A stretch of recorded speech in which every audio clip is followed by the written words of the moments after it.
despite Xi Jinping's decision to stay away, this is really being seen as a win for Modi and a win for India.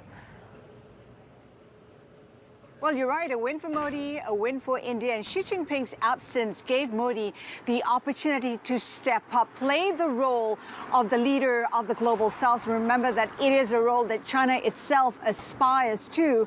But here, without Xi Jinping, Modi is taking the helm. You know, we talked about how the communique was at risk coming into this particular summit, but not only did India manage to cobble up a communique, it came on day one of the two-day summit, which is a feat for India. There was huge disparity in terms of opinion, a huge risk that it will not succeed because the division was so wide, yet India managed to convince the US as well as its allies to use the language that is acceptable to everybody at the table. They toned down the language, pushed back on what the US wanted, which was Russia's aggression against Ukraine. So here we are with a communique, everybody feeling pretty triumphant, including the European Union. Now, there were other successes as well, Heidi. We know that in terms of the loans being extended to emerging economies, the U.S. has agreed to perhaps expand that capital through the World Bank. We've been talking about restructuring of multilateral development banks, and that was part of the conversation. Also a win. G-20 will include the African Union, just like we saw the expansion of the BRICS summit just 2 weeks ago. Right, and with Russia and China not there, has it allowed for all sorts of different kinds of alliances and, break off meetings and so on, and that's where some of these wins came from. What's this we're hearing about the US wanting to counter China's Belt and Road initiative and in the Middle East?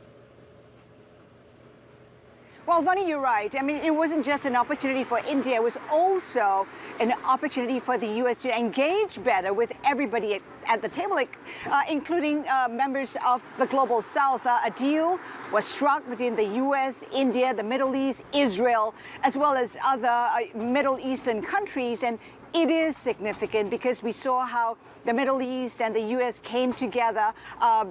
Crown Prince Mohammed bin Salman actually shook hands with Biden along with Modi. It was a three-way handshake. It wasn't too long ago that Biden called the Crown Prince the pariah. Now, they agreed to work together on rail and maritime projects across the region. It is to counter China's Belt and Road initiative, but it was not intended to be, as expressed by Biden himself. But according to European Union officials, it is not a bad thing to have the U.S. at the table countering what China is trying to do in terms of influence. And President Biden missed the second day of the G20 as he was making his way to Vietnam, and some pretty interesting comments when it comes to China and Taiwan. Well, that's right. In fact, President Biden talked about how economically weakened China is right now. And because of that, it is limited in terms of its capacity to attack Taiwan. In fact, he said that I guess, likelihood has been reduced tremendously. Let's take a listen to what he had to say. I don't think it's going to cause China to invade Taiwan. In fact, the opposite, probably that have the same capacity that it had before. But as I said, we're not looking to hurt China. Sincerely, we're all better off if China does what. Remember that not too long ago, Biden called China the ticking bomb. So it is in the right vein right here as well, that comment coming from Vietnam. It is also important to note that Vietnam and the U.S. has deepened their partnership. In fact, Vietnam elevated that partnership to the highest level that it accords to only the likes of Russia as well as China.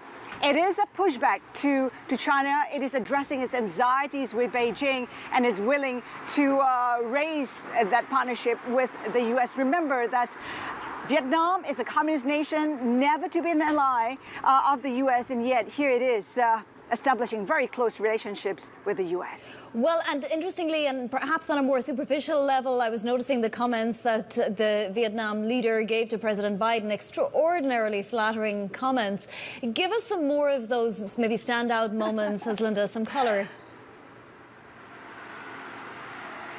Well, Well, you know, there are plenty of color. First thing, we had Prime Minister Trudeau getting stuck last night because of his apparent technical difficulties with his plane. So, you know, there was a lot of hoo-ha that he missed the gala dinner organized by Modi. Coincidentally, he had to stay yet another day because of the troubles. One moment that really stood out for me was that hug between Prime Minister Modi as well as Prime Minister Rishi Sunak of the UK.